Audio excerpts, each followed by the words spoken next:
Hello everyone, how are you. So हम पढ़ रहे थे स्टैटिक्स के chapter number 6 diagrammatic presentation of data, जिसमें हम बार और पाई डायग्राम के बारे में पढ़ रहे थे। हमने उसके डेफिनेशन देखी लास्ट वीडियो में, उसके फीचर्स देखे और टाइप को डिस्कस करे थे। कुछ टाइप हमने लास्ट वीडियो में डिस्कस कर लिए हैं। अब बचे हुए कुछ टाइप जो है वो हम आज के वीडियो में कंप्लीट करते हैं। चलिए शुरू करते हैं। सब डिवाइडेड बार डायग्राम, यह डायग्राम क्या होता है? Which present total value as well as the part value of the set of data. जो टोटल वैल्यू भी दिखाएगा और उसका पार्ट भी शो करेगा। जल्दी से सेट तैयार कर लेते हैं।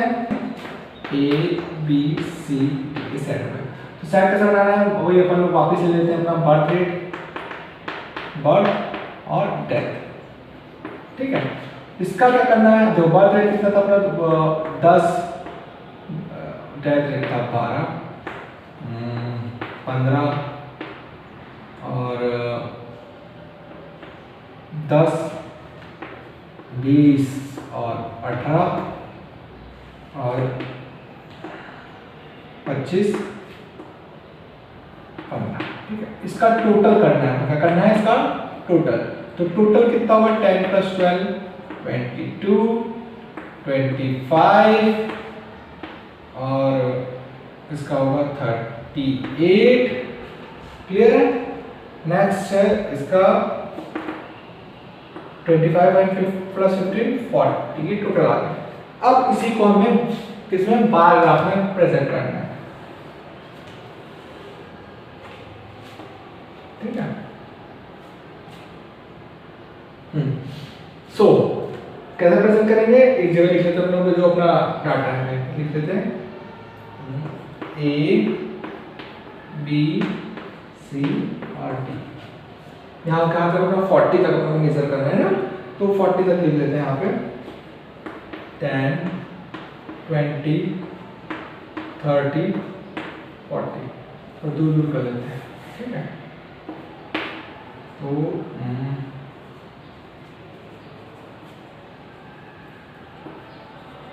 10 20 30 40। ओके, चलिए अब इसका बार ग्राफ बना लेते हैं। तो पहला 22, तो आपको 22 बनाना है टोटल। यहाँ पर आएगा 22 अप्रॉक्सिमेटली।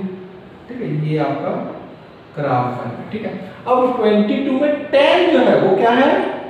बर्थ रेट है, तो उसे हल्का सा हाईलाइट कर लीजिए। ये बर्थ रेट है, इसको हाईलाइट कर लीजिए। ठीक है, और ऊपर वाला क्या है भाई? Death rate. तो ये आपका डेथ रेट आ गया। क्लियर है? अगला फिर ड्रॉ कर लेते हैं डायग्राम को। कितना है? 25। तो 25 कहाँ है? यहाँ पे आएगा समथिंग। ओके, ये रहा आपका। उसमें से कितना है? 15 बर्थ रेट है, फिर 15 यहाँ पे आएगा। ये बर्थ रेट और ये क्या हो गया अपना? बाकी बचा हुआ डेथ रेट। क्लियर है? नेक्स्ट है अपना 38 में आ रहा है सी।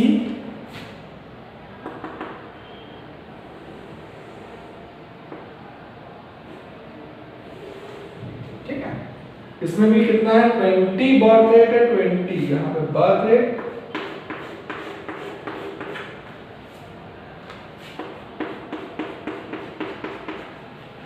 और लास्ट है 40। तो सबसे टॉप में है ये रहा। इसमें 25 है बर्थ रेट, 25 यहाँ तक आएगा बर्थ रेट। तो आप जरूरी नहीं कि इस तरीके से करें, आप अपने हिसाब से लाइन खींच सकते हैं।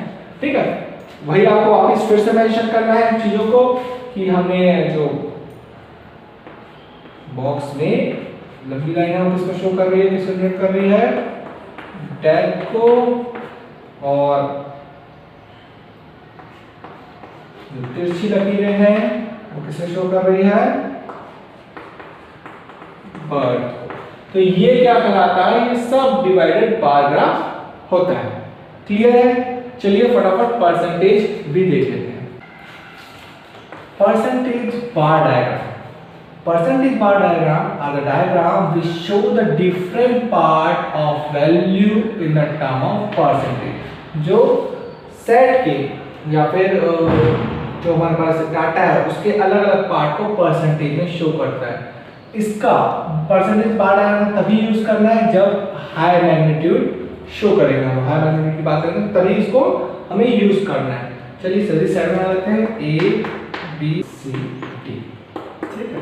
तो वैल्यू क्या थी अपनी, मान लेते हैं 15 20 25 एंड 40। याद रखिए इसका टोटल 100 आना चाहिए। क्लियर, इसका टोटल 100 प्लस हमको कम्युलेटिव फ्रीक्वेंसी भी निकालनी चाहिए। कम्युलेटिव फ्रीक्वेंसी आपको याद होगा हमने 10 में पढ़ा है CF के बारे में।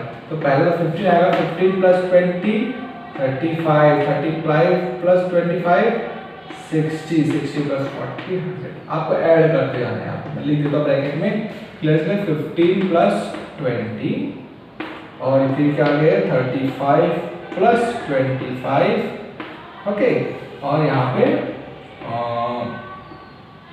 60 प्लस 40। ये कम्युनिटी फ्रीक्वेंसी है। बाई चांस हम लोग किसका शो कर रहे हैं, बर्थ रेट का शो कर रहे हैं, बर्थ रेट का शो कर रहे हैं। आप ऐसे ही डेथ रेट का भी कैलकुलेट कर सकते हैं और उसका ग्राफ बना सकते हैं। मैं अभी आपको एक ही बना के दिखा रहा हूँ, ये 2 3 4 जितना चाहे आप बना सकते हैं। फॉर ईयर हम मान रहे हैं कि ये कौन सी ईयर का है, ये डाटा 2019-20 का डाटा है बर्थ रेट का। तो इसे बार ग्राफ में दिखा दीजिए।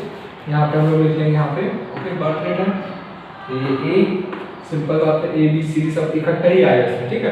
तो ये कौन सा डाटा है, 2019-20 का डाटा है, ठीक है। तो सिंपल ले लेते हैं इसको। कहाँ तक लेना है आपको, 100 तक लेके जाना है, पूरा टोटल 100 तक ही जाएगा। तो 100 लेने के लिए हम लोग यहाँ पे वही 20 40 60 80 और 100, क्लियर। आइए अब डायग्राम कर लेते हैं। ड्रॉ सिंपल, तो एक ही डायग्राम होगा 100% का, ये रहा 100% का डायग्राम, क्लियर। इसमें आपको सब डिवीजन करने हैं अलग अलग। पहला 15 जो कि अप्रोक्सीमेटली यहाँ तक आएगा, ठीक है। दूसरा कितना है 35 तक ना, तो सॉरी 20, ठीक है। तो कितना होगा 35 में आना चाहिए ना, कम्युनिटी फ्रीक्वेंसी 35, तो यहाँ पर आएगी, ठीक है।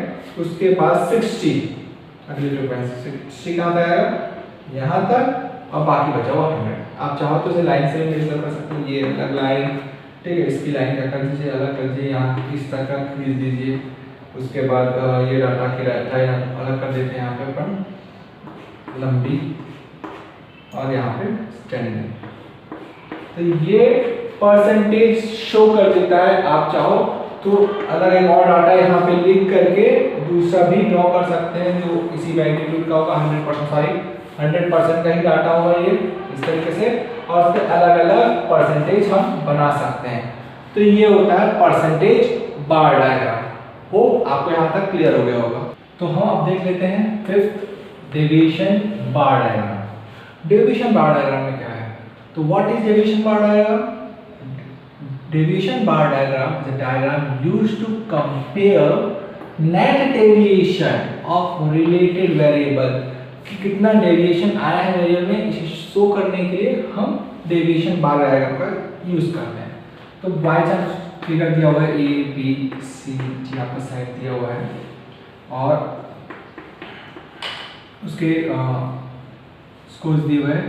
एक का है 30 -20 10 -50, ठीक है। तो ये निगेटिव मार्किंग में रहता है, और यहाँ पे -5, ठीक है। तो इसका आपको डायग्राम शो करना है, तो इसमें डायग्राम अलग बन जाता है, ठीक है। हमें माइनस में लेके जाना है, तो ये आपका x ओरिजिन एंड y, ये माइनस है, ठीक है। तो माइनस हम लोग यहाँ पे लिख लेते हैं पहले। ये किसका है, अपना A B C D, और थोड़ा आगे बढ़ा देता हूँ, यहाँ पे E, क्लियर। यहाँ पे मार्किंग कर देता हूँ नंबर्स की, 10 20 30 40, यहाँ पे भी -10 -20 एंड -30। क्लियर? तो किस तरह से बार ग्राफ बनेगा? एक अगर हम बनाएंगे तो 30 है, तो ए का बनेगा कुछ इस तरीके से। ये भी सिंपल बार डायग्राम है लेकिन डेविएशन शो करता है। उसका -20, तो -20 बी का -20 है, तो यहाँ पे बनेगा ये रहा बी का।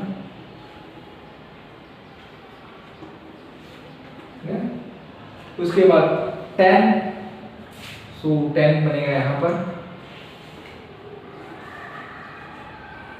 ठीक है, -15 अगेन -15 डी का, तो डी का -15 यहाँ बनेगा कुछ लगभग यहाँ पे, और ई का है 5, तो ये इस टाइप से कुछ बन जाएगा। ठीक है, तो ये डेविएशन शो करता है, इसी का डेविएशन बार डायग्राम कहते हैं। तो जो टाइप से बार डायग्राम के आज यहाँ पे कंप्लीट हो जाते हैं।